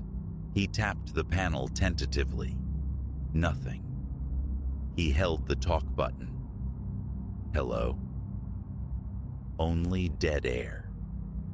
Stepping back, he watched the panel for long minutes. It remained quiescent. A different approach. He decided to descend again, this time via the stairwell, hoping stealth might grant him some advantage, a glimpse of the tormentor. The concrete stairs felt cold beneath his sneakers, his soft footfalls echoing unnervingly in the enclosed space. Reaching the lobby, he peered through the stairwell door's small wire mesh window before emerging. Still empty. He eased the door open. Vacant. He stepped outside again, scanning the street with renewed intensity, lingering for a full 2 minutes this time. Unchanged. Defeated, he retreated to the elevator. As it ascended, the car's interior light flickered once, twice, then held steady. His chest constricted. He swallowed against a dry throat. The elevator deposited him on his floor without further incident. Back inside the apartment, locks secured, he leaned heavily against the door, forcing slow, deep breaths. The intercom screamed. His heart leaped against his ribs. He crossed to it, pressed the button. "I'm not letting you in," he stated, his voice trembling slightly.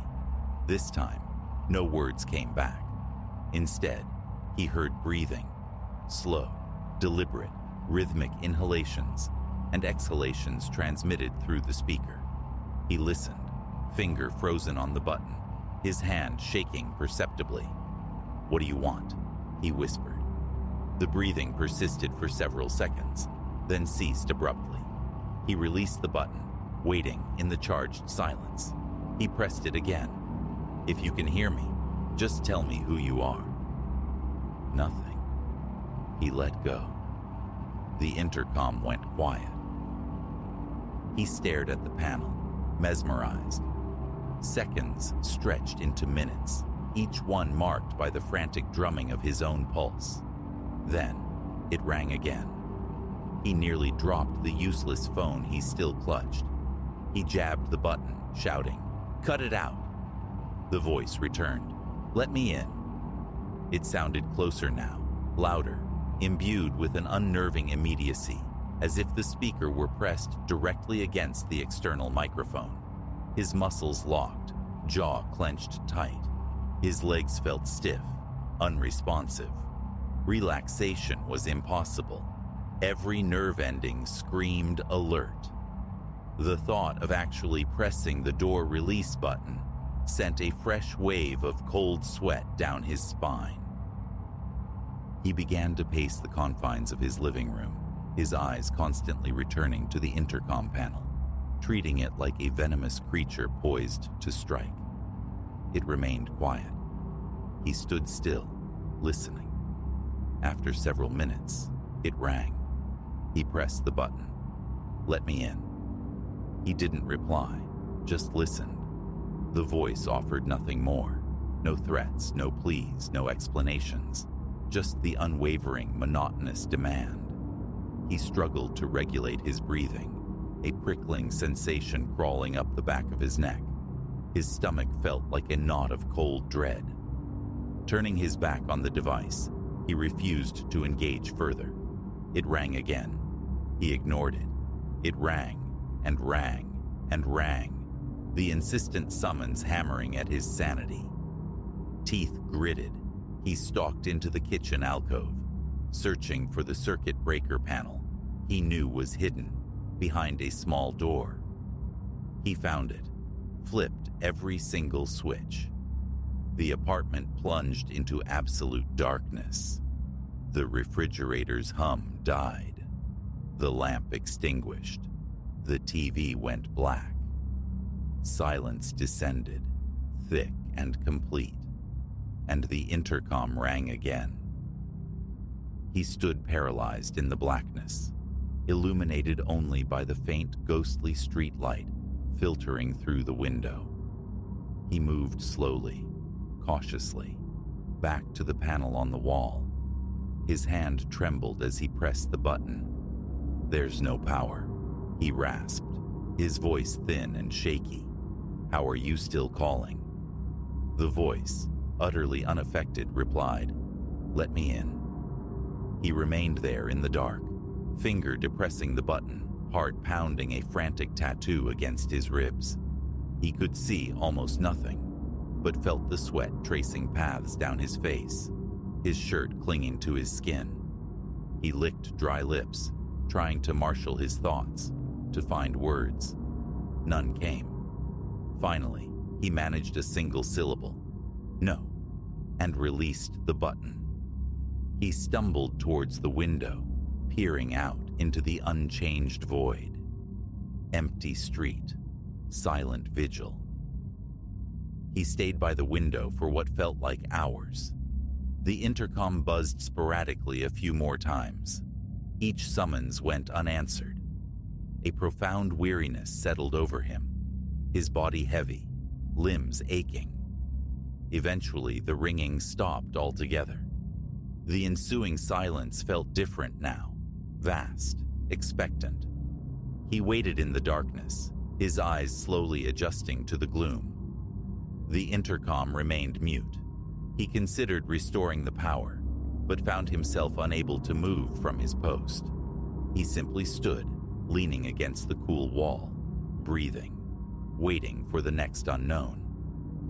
Finally, he dragged the armchair closer to the window and sank into it, facing the street, a prisoner in his own home.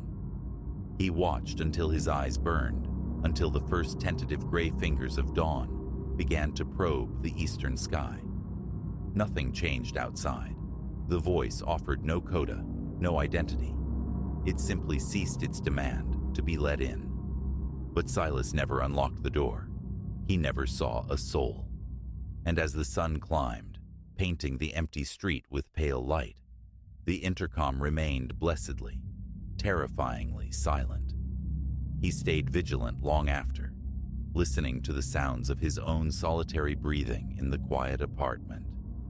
Forever marked by the night, the silence was broken.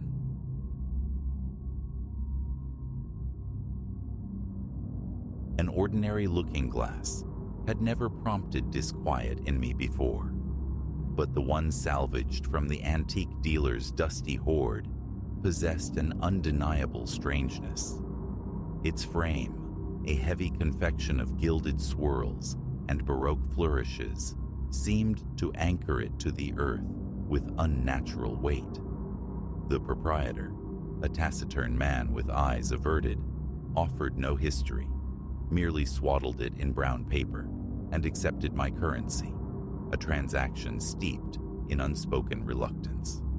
I dismissed his demeanor, envisioning the mirror as a striking accent for my living space. Had I only turned and walked away? Sunlight, fierce at midday, streamed through the hallway as I wrestled the mirror indoors.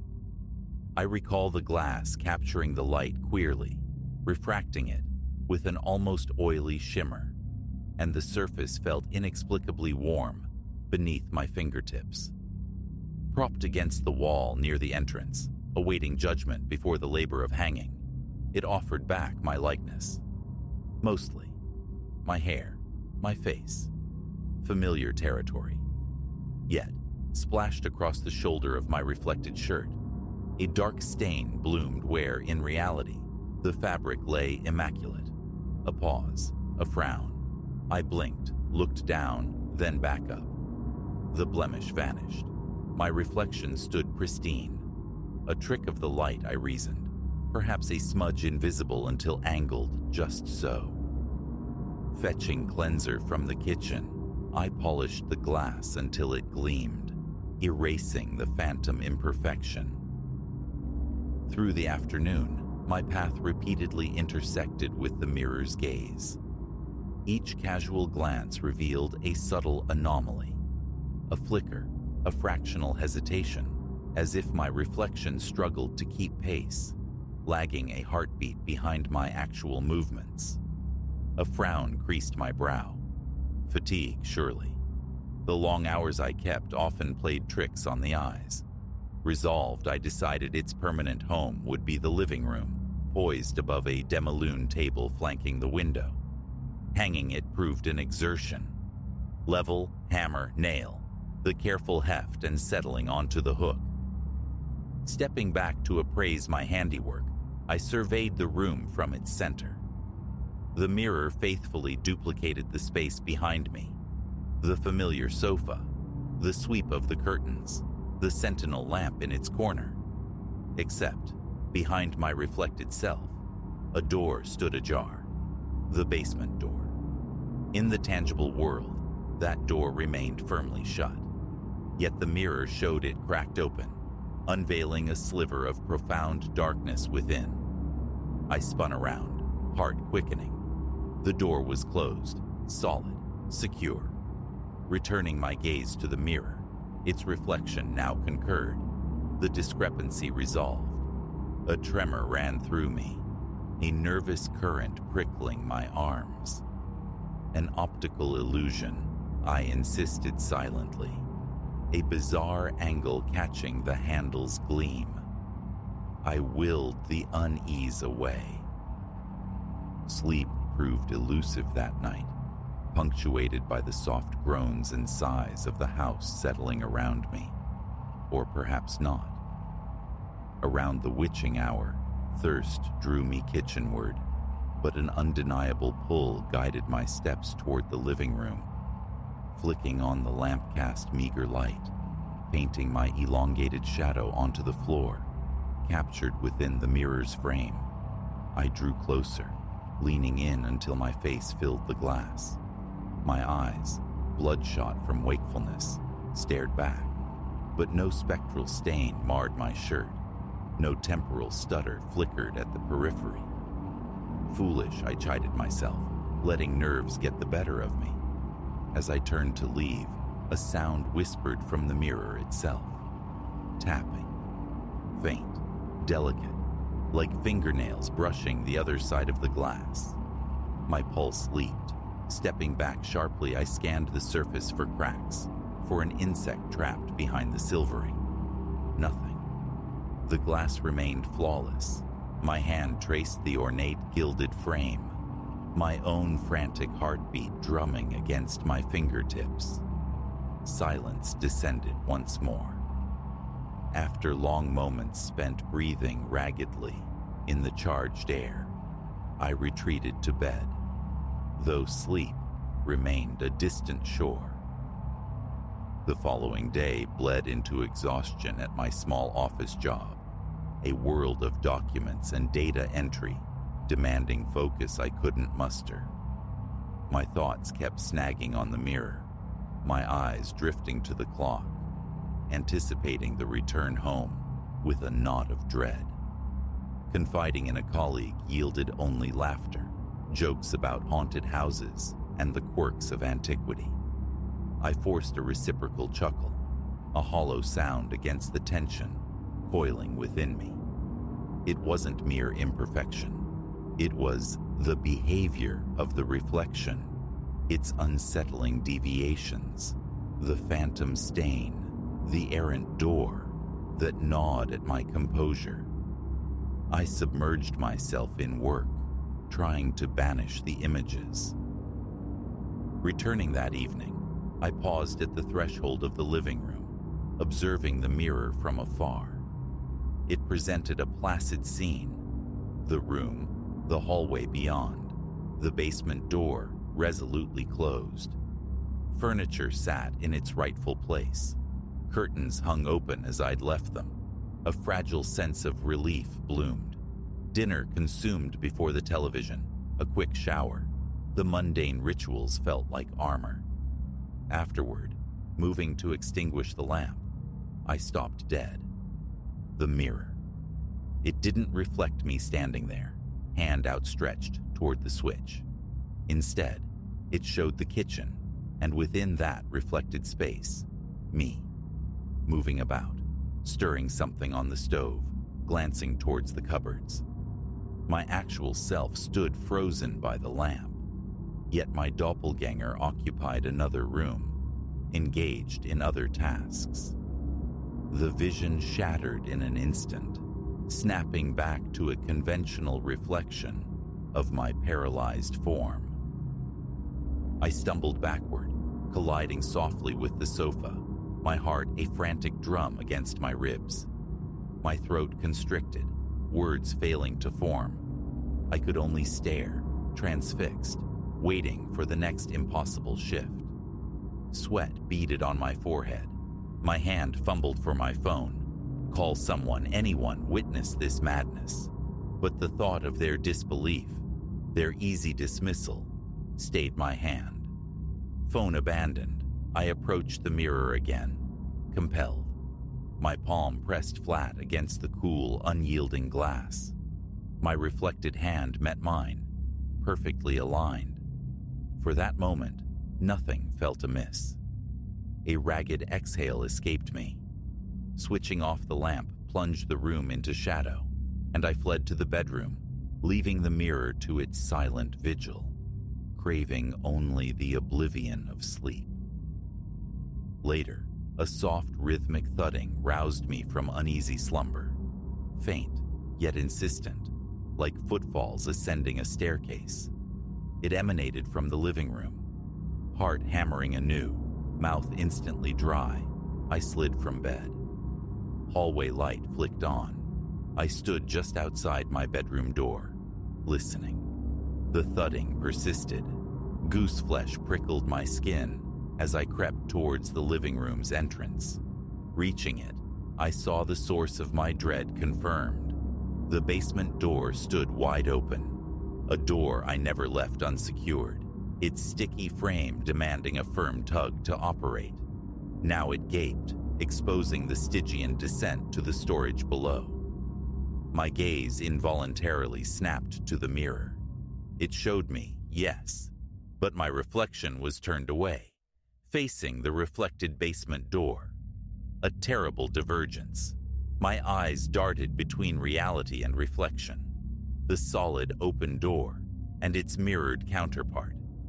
In the glass, I watched my phantom self step across the threshold, descending into the darkness, while my true body remained rooted in the living room, paralyzed by fear. Nausea churned within me. A glacial chill crept up my arms. The urge to slam the basement door warred with the terror of approaching the mirror. Absurd, my mind screamed. It's only glass. Yet every sinew remained taut, resistant. Forcing myself forward inch by agonizing inch, I kept the reflection peripherally sighted. It seemed to pace me now, its movements synchronized with mine. Reaching the yawning doorway, I grasped the handle and pulled the heavy door shut. My reflection mimicked the action precisely. The latch clicked, a small sound amplified in the tense silence. I swiped sweat from my brow with a trembling hand. Closing the door offered scant comfort.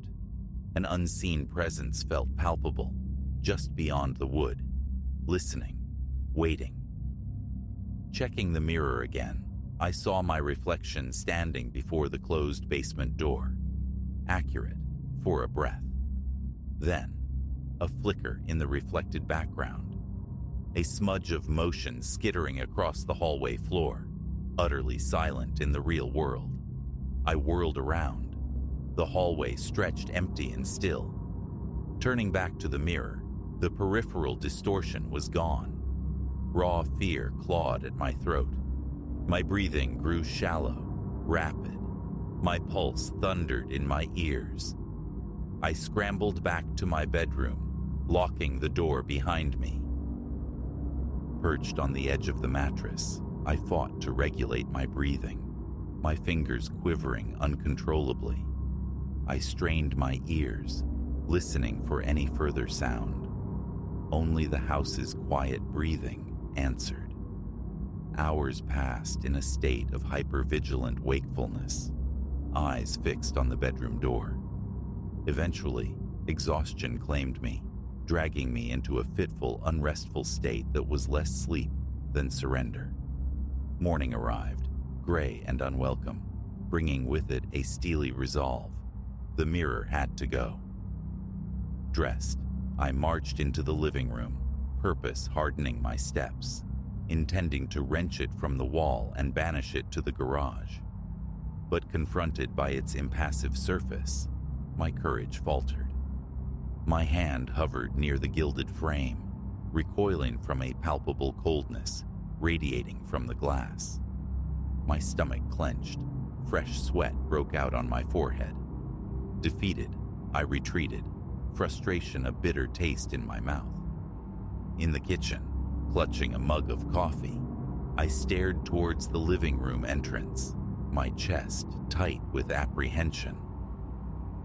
An hour later, nerves sufficiently gathered, I tried the antique shop again.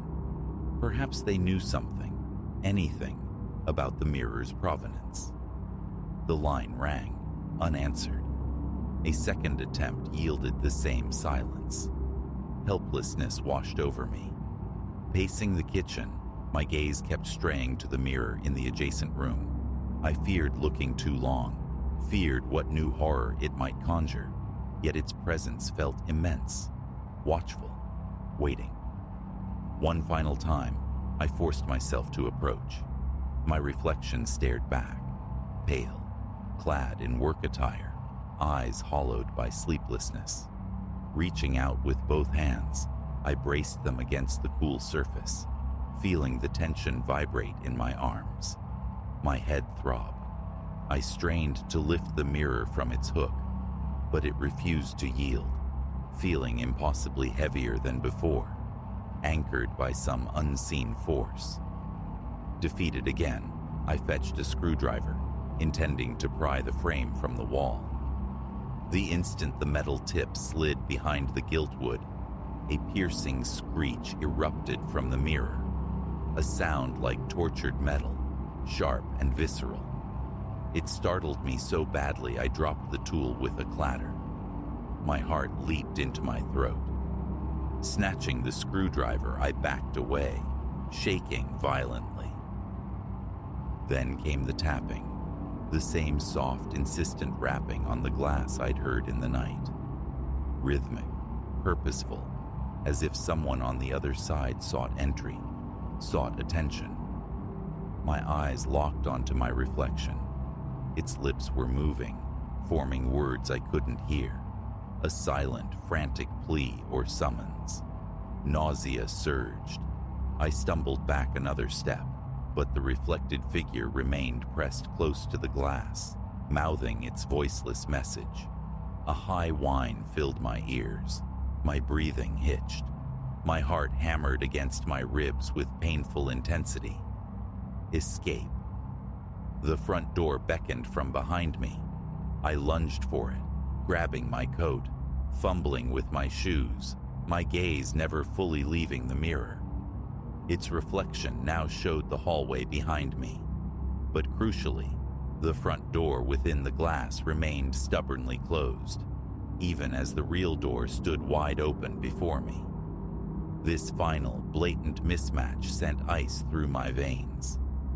As I scrambled outside onto the porch, a last glance caught the reflection. It showed me departing, yes, but the face in the mirror wore the faintest trace of a smile, a look of quiet satisfaction. Standing on the porch, gulping the chill morning air, relief warred with terror. Out of the house, away from it. The decision solidified. Removal, destruction, exorcism, whatever it took. How, I didn't yet know, but cohabitation was unthinkable. My hands still trembled. Sweat cooled unpleasantly on my back. My mind raced. A hammer? A dumpster shrouded in darkness? A specialist in cursed artifacts?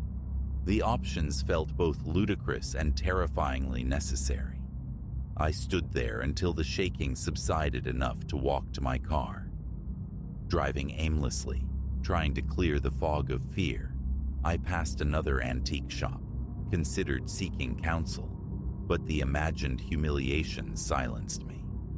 I just drove, directionless, until the unavoidable truth settled. I had to go back. I haven't formulated a definitive strategy. I sit here still, outside my own home, tapping this account into my phone, anchoring the shifting horrors in words. Through the living room window, past the partly drawn curtains, I know it hangs, waiting. Thoughts of hammers and shrouding sheets flicker, but a deep foreboding tells me it won't be so simple. Avoidance isn't sustainable. Left unchallenged, it will continue its insidious work, blurring the lines between reality and its distorted reflection, until perhaps I become trapped within its silvered depths.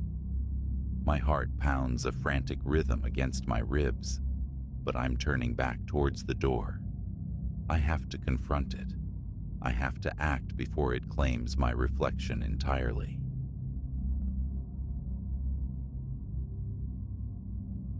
The glint in the rearview mirror, that was the precise moment the day fractured. His eyes, chips of slate reflecting the endless highway, held a stillness that wasn't calm, but vacancy. A cold draft, despite the desert furnace outside, snaked down my spine.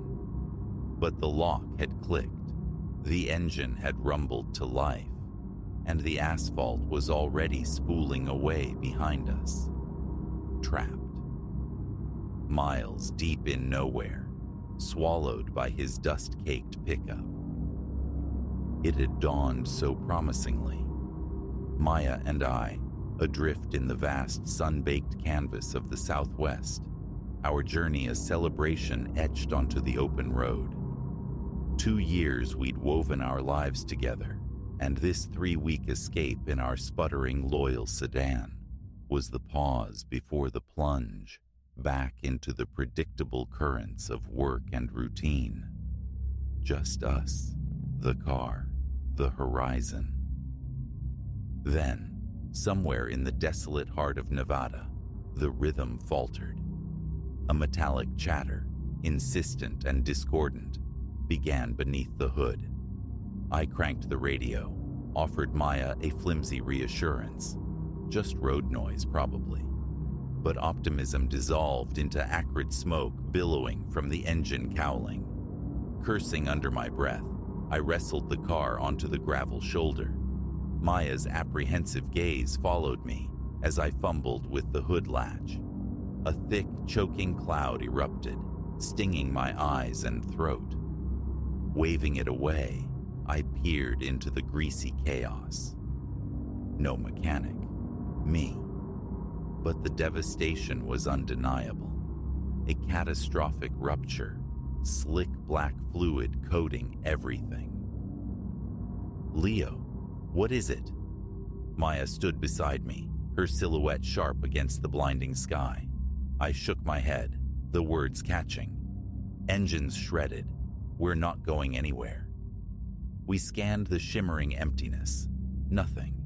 Just heat haze distorting the immense, indifferent landscape. An hour, maybe more, since we'd last seen another soul on this ribbon of asphalt. So, what now? Panic frayed the edges of Maya's voice. My phone confirmed the obvious. No service. A hollow icon in a sea of static. We wait, I managed, injecting a confidence I didn't possess. Hope someone comes along. We perched on the cooling metal of the hood, silent witnesses to the sun's slow, dramatic descent. An hour bled into 2. The desert exhaled its stored heat, replaced by a sudden penetrating chill. Night gathered swiftly at the edges of the world. We can't stay here, Leo, Maya murmured, pulling her arms tight around herself. It'll be freezing soon.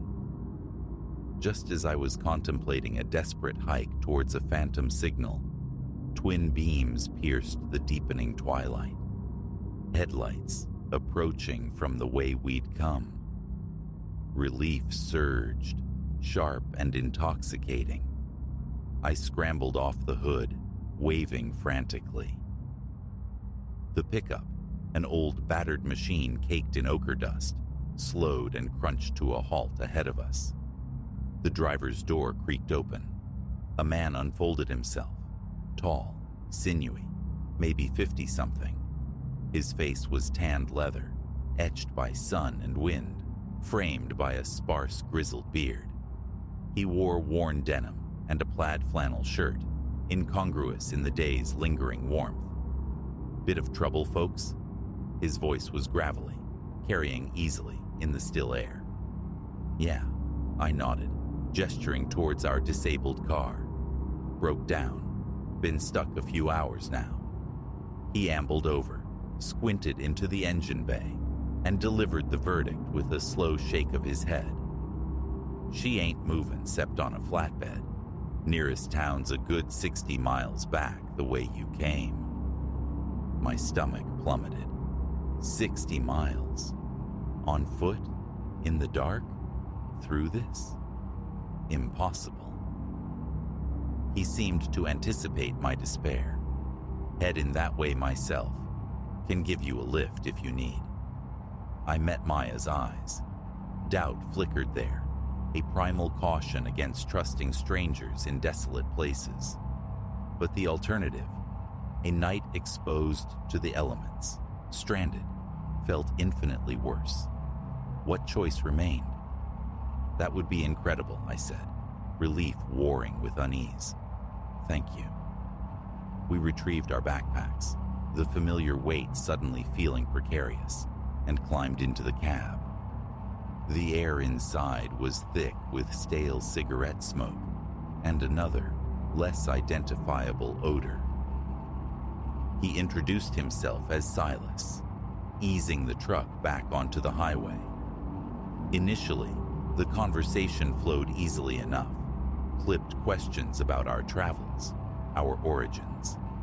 But a subtle dissonance began to creep in. The way his gaze kept finding Maya in the rearview mirror, lingering a fraction too long. The unsettling habit he had of letting sentences drift into silence, his attention snagged by some unseen thread. And that smell. The strange metallic tang beneath the tobacco, stronger now, faintly sour. It tugged at a half-formed memory, unsettling and elusive. Perhaps half an hour had passed when Silas abruptly wrenched the wheel, turning off the highway onto an unpaved track, barely visible in the gloom. "Shortcut," he offered, catching my startled glance. "Knock some time off." A protest formed on my lips. Stick to the highway. But something in his flat tone, a lack of inflection that felt deliberate, silenced me. Maya's hand found mine, her fingers cold, trembling slightly. The truck bucked and swayed over the rutted earth, the world outside reduced to the tunnel carved by our headlights through the desert scrub. Silas had fallen completely silent now, his eyes fixed forward, unnervingly intent. 10 minutes crawled by. Then he braked, pulling up before a skeletal structure looming out of the darkness, an abandoned gas station. Windows gaped like empty sockets, boarded over haphazardly. A rusted sign hung askew, its lettering long faded into oblivion.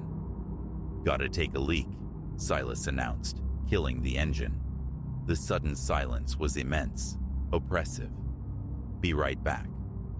He swung out, the door slamming shut with unnerving finality. The moment he vanished around the side of the building, Maya turned to me, her eyes wide, reflecting the dim dashboard lights. "Leo, we have to get out of here," she whispered, fierce and urgent. "Something is wrong." My mouth was desert dry. "I know," I breathed. "But where? Look where we are." Before she could reply, a sound sliced through the silence, freezing the blood in my veins. A muffled cry, choked off, originating from inside the derelict building. We held our breath, straining. It came again, clearer this time. A woman's voice, raw with terror. "Oh God!" Maya gasped, hand flying to her mouth. "Someone's in there." My hand shot to the door handle, heart hammering against my ribs, but the crunch of boots on gravel announced his return. Silas slid back behind the wheel, a thin, unsettling smile stretching his lips. "All set," he said, his cheerfulness grotesque. "Let's roll." I locked eyes with Maya. A minuscule nod passed between us. We couldn't drive away. Not now. "Actually," I began, fighting to keep my voice level, "I could use the restroom too. Mind if I just—" Silas's smile evaporated. "No need. Almost there now." "Please," I insisted, the word feeling fragile in the charged air. "Just take a second." For a tense beat, his gaze hardened. Then, a dismissive shrug. "Suit yourself. Make it quick." My legs felt like lead as I climbed out, the ground unsteady beneath me. I started towards the darkened building. The truck door creaked open again behind me. "I'll come with," Silas said, his voice too close, too casual. "Don't want you getting lost." A wave of pure panic washed over me. I reached the boarded-up front door, jiggled the handle, locked solid. "Round back," Silas directed, his presence a heavy weight at my shoulder. I spun to face him, pressing back against the rough wood. The pretense shattered. "I heard someone scream," I stated, my voice tight. "What the hell is going on?" His face contorted, twisting into a mask of feral rage. "Shoulda kept your nose out of things, boy." He lunged, astonishingly fast for his age. I dodged sideways, feeling his fingers brush my hair. Adrenaline surged. I shoved him hard, sending him stumbling back a step, and broke into a run. "Maya!" I screamed. "Run!" I saw her leap from the passenger side, her face a pale blur of fear. Silas, cursing gutturally, was instantly behind me.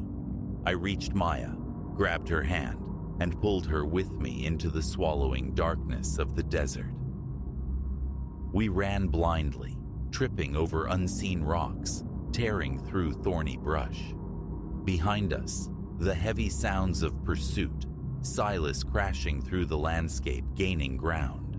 Maya stumbled, cried out, hit the dirt hard. I hauled her upright, but the brief delay was fatal.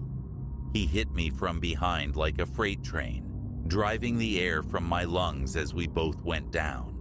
I thrashed, desperate to break free, but his wiry strength pinned me, his weight crushing. "Get off him!" Maya shrieked.